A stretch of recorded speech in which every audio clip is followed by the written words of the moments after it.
legendary BYU basketball star, a guy who has had a really nice professional career as well. In fact, it's continuing on in the basketball tournament coming up this summer. Jimmer Fredette joins us. Jimmer, great to have you back on the show. Well, thanks for having me, guys. I always enjoy coming on. Okay, so by default, because you just had your third child with your wife, Whitney, we need to ask you the basketball question, and I'm sure a billion people have asked you this, but have you settled into a zone defense, or are you still trying to play a little man-to-man? Yeah, no, we're basically right now we're in a box and one. Whitney's got the baby, and I am kind of in zone with the other two, and so that's she's about man-to-man with that, and then I got the other two. So it's been good. I know how to play against the box and one. I've done it several times, so we're doing well. Yeah, if there's anyone with experience in the box and one, it would be you. Let's talk about Floyd Mayweather. I covered him for years down in Las Vegas, and now you are partnering with him in this basketball team. How did that come together? So back when I was playing with the Westchester Knicks, I played with a teammate named Jordan Crawford, and Jordan Crawford became a really great friend of mine. Some probably know who he is. He's, 5'6", 5'7" guard, lightning quick, really just awesome guy. And he was extremely close with Floyd. So he, kind of hung out with him and his group. And he would come to our games every once in a while, Floyd in Westchester and everything. So we got connected through him, and then he started his own team in the TBT tournament and asked me if I wanted to be a part of it this time. So, I was like, yeah, let's do it. We're attracted to great players, have a good squad. So I'm excited for it.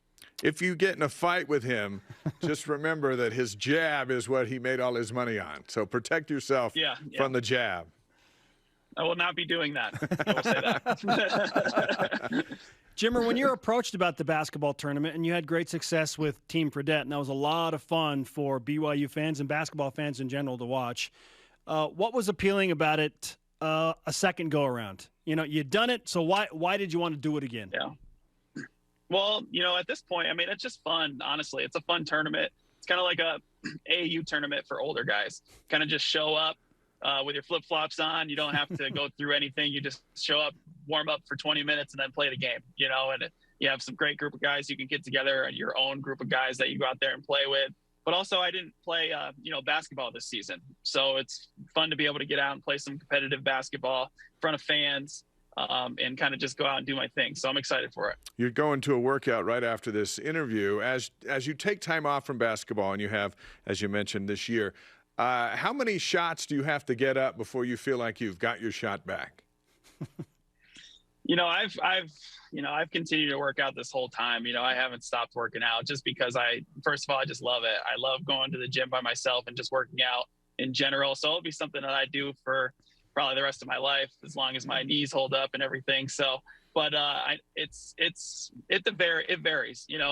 As a professional, you kind of get into a groove of where you kind of figure it out on a day-to-day basis. Like some days you're like, oh, I'm feeling good today. You don't maybe need as many shots. There's some days where you're not feeling as well, and you may need to get more shots up to get your rhythm. But for me, it's more about going game speed every day, making sure that you're, getting those games reps. And if you're doing that, then it's, you're going to be more successful when you get on the court. Jimmer, we just watched Steph Curry and the Golden State Warriors wrap up really a remarkable run back to NBA prominence. And without fail, basketball fans will be like, yeah, but did you see Jimmer at BYU? And we all talk about Steph, the way he shoots deep threes and whatnot. Do you feel like your timeline, if it had been a little bit more congruent with Steph Curry's, that things would have played out differently? Because a lot of people ask that, and I'm like, I don't know. Let's ask Jimmer. What do you think?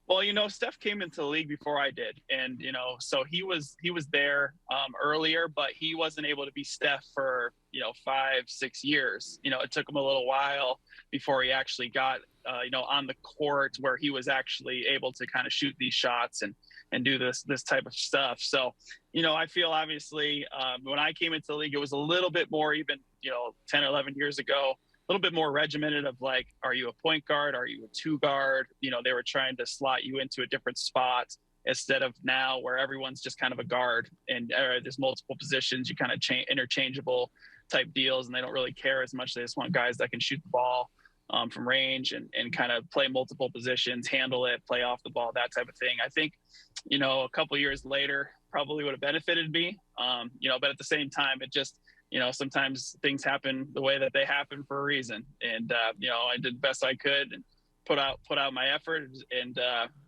did some great things and had some not great moments. And, you kind of just work through it. Mark Pope just signed a 6'11" kid who shoots the three. At what point, Jimmer, did you see the transition from the fans appreciating a three-point shot more so than even a slam dunk? Yeah. I mean, for sure, probably my senior season. I mean, like that was, something in 2011 where, if I dunked it, I think they would have enjoyed that a lot because I didn't dunk it often, but hey, there's video evidence. We've seen it, Jimmer. Yeah, we've seen you do it. Video evidence. There's absolutely video evidence, but I think the deep three was something that people were expecting. And once it happened, it just it's a crowd energizer for sure. And you can see that even with Steph in Golden State, whenever he makes a deep shot and goes on a run and it's kind of like a dagger type shot, the building just goes nuts. People love it. And, so I think it's because a lot of people can't do that, so they're like, yeah, I can't dunk it or I can't shoot that shot from deep. So it kind of has the same type of electricity when it goes through someone. So, it was a lot of fun, but I think that season really changed it. Jimmer Fredette is with us on BYU Sports Nation preparing for the basketball tournament. In fact, what's the timeline like for you as far as practices go and team chemistry and the build-up to the tournament? What are the next few weeks like for you and Team Mayweather, the money team? Yeah, we kind of just we got on a Zoom call the other day, kind of introduced everybody, kind of get in front of everyone. We've played against each other and with each other a lot with a lot of these guys. We're familiar with them and everything. And, there's not a lot of practice time before. You know what I mean? You may get there a couple days early. Some people do have like a little training camp during the summer, but that, it kind of costs a lot of money. It depends on your sponsorship and all that stuff, depending on how you want to do it. So a lot of times it's a couple days before, get a little practice in. But with these guys playing for so long professionally, you usually pick things up pretty quickly. You put in a few basic plays, and then you kind of know what other guys do, and then you kind of feel it out for the first half of the game. And then at that point, you're kind of just, on the go. And you figure it out pretty quickly when you played basketball for a long time. 64 teams in this field. How exactly does it work? And are we looking at August madness, or is it get into September madness for the Final Four and the winning team gets $1 million? How does the tournament format roll out? Yeah, they do it pretty quickly. It goes basically through the month of July. So they'll have three different, different areas that people go to, or three different weekends with different areas people are in. Ours is in Dayton. We played July 24th, our first game, and actually the championship is on August 2nd. So, we would play basically like 10 days straight, that type of thing if we were to keep playing, whereas some play in the beginning of July and then they have to wait until that Final Four, type format that they have. So they kind of, spread it out, but they do that for, money purposes, to not have to pay so much, and spread it out too long. They try to cram it into a couple weekends. Jimmer, you've had a very outstanding professional career. You've played in a number of leagues, a number of countries, and you've had peak performances in all of those.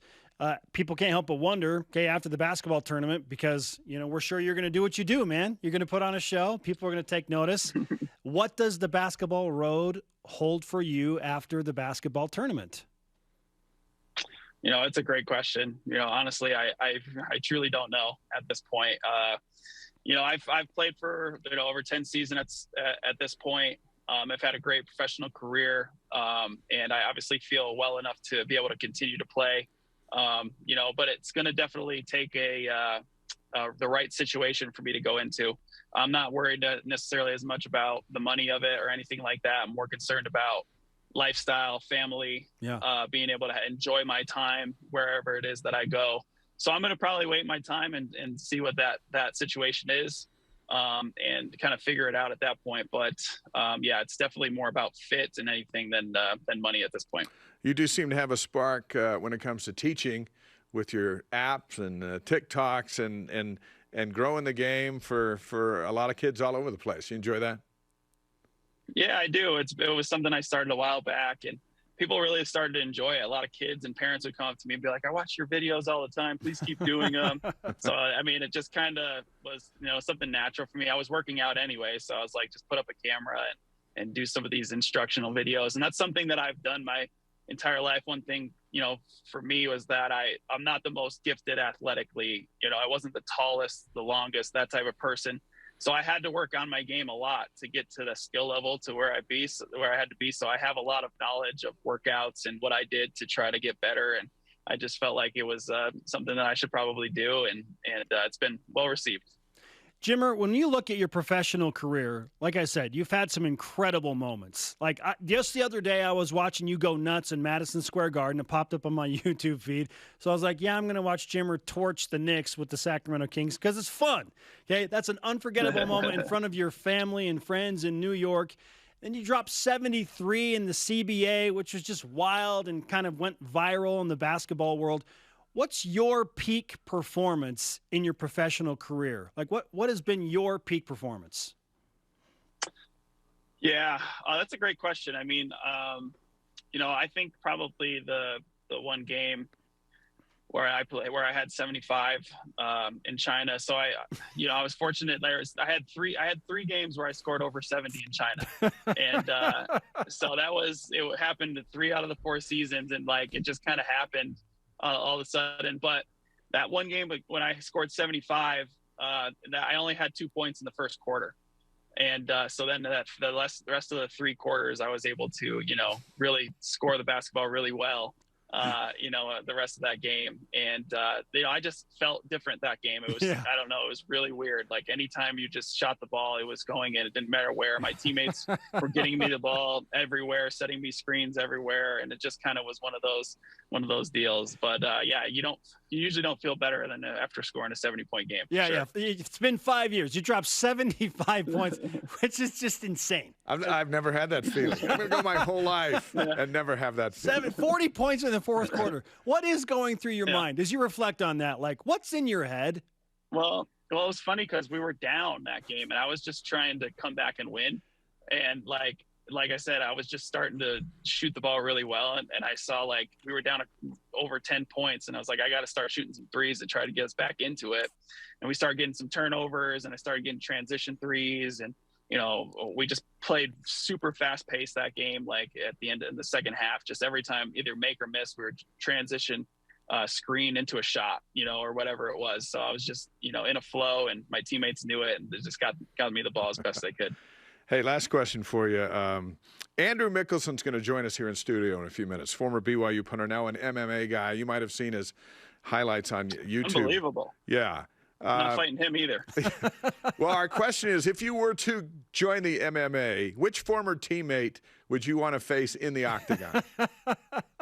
Oh, Jackson Emery. I want to knock him out. Absolutely. You kidding me? Would you go for the body or the head, or how would you combat Jackson Emery? I'd probably go. Well, yeah, he has a weak core for sure now, especially now. He's a little out of shape. Hopefully he's listening to this, but he has weak shins too. I'd probably go right after his shins.